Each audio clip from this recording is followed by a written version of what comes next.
For today's episode, isa na namang napakasarap at napakasolid na reseping panghandaan ang naisip kong lutuin ngayon. Kaya naisip kong pumunta ng public market para bumili ng 3 kilong dila ng baboy. Sobrang napakasarap ng naisip kong luto dito, promise. At dumaan na nga rin pala ako dito sa suki kong napakaganda para bumili ng mga rekado. Bale, pagdating ko nga sa bahay ay dali-dali ko itong tinanggal sa plastic. At tignan nyo naman ang quality, napakaganda, napakasariwa ng karne. At syempre, nabili ko to sa public market. Huhugasan ko lang ito ng paulit-ulit hanggang sa luminaw ang tubig para siguradong malinis. Maraming salamat sa mga bagong viewers at followers dyan. Welcome na welcome po kayo dito. At after ko silang maugasan mga kasolid, ililipat ko na dito sa niready kong pressure cooker at lalagyan ng tubig. At sasangkapan ko lang ito ng 2 dako na asin, sibuyas, bawang at pamintang buo. At papakuluan ko lang to mga kasolid hanggang sa lumambot. At fast forward tayo pagkalipas ng nasa kalating oras na pagpapakulo, check natin.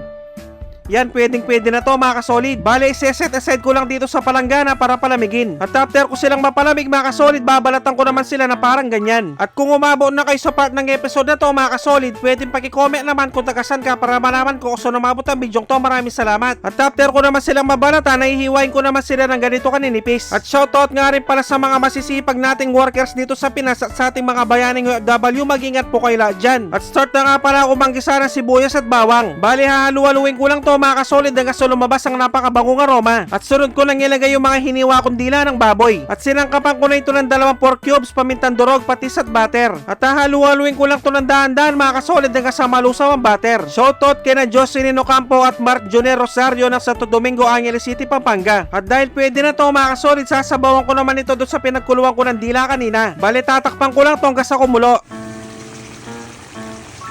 At yan, dahil kumukulo-kulo na mga kasolid, ilalagay ko na yung 2 latang whole corn. At isusunod ko na rin yung 1 latang mushroom. At sasaugan ko rin ito ng 1 latang cream of mushroom at 3 all-purpose cream. At siguradong may idea na kayo sa recipe na to mga kasolid, pwedeng pakicomment naman. Bali, hahaluin ko lang ito ng dahan-dahan hanggang sa magsama-sama ang mga solid na aromatics na nilagay natin. Bali, mahina lang pala ang amoy nito mga kasolid at tatakpan hanggang sa kumulo. Shoutout kay Joel Ilahan ng Santo Tomas, Batangas. At dahil luto na ang aking napakasarap at napakasolid na creamy lengua dila ng baboy, magpe-plating na tayo. At pag-rate naman 1 to 10 ang recipe natin ngayon mga kasolid, maraming salamat. At syempre, dito na tayo sa pinaka-exciting part, ang tikiman time, yun no? Kain po tayo mga kasolid.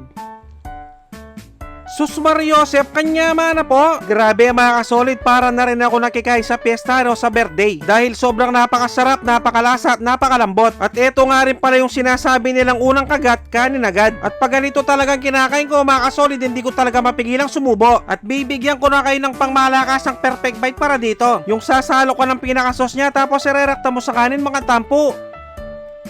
Taksya po, nakalasa ng kalasa. At kung tiyempong hating gabi nyo naman napanood to mga kasolid, mag-automatic pansit kanto na lang kayo mga bossing. Dapat yung spicy ha. At siguradong natatakam din ngayon si Jaciel Caniedo ng Lipa City, Batangas. Maraming salamat sa mga walang sawang sumusuporta at sumusubaybay sa aking mga video. At sa mga walang sawang nag-share, maraming salamat, napakasolid nyo. Sobrang na-appreciate namin kayo lahat. Magkita-kita ulit tayo next episode. Magluto na kayo ng napakasarap at napakasolid na creamy lengua. Maraming salamat sa panonood. Mag-ingat ang lahat, basta Kapampangan, manyaman!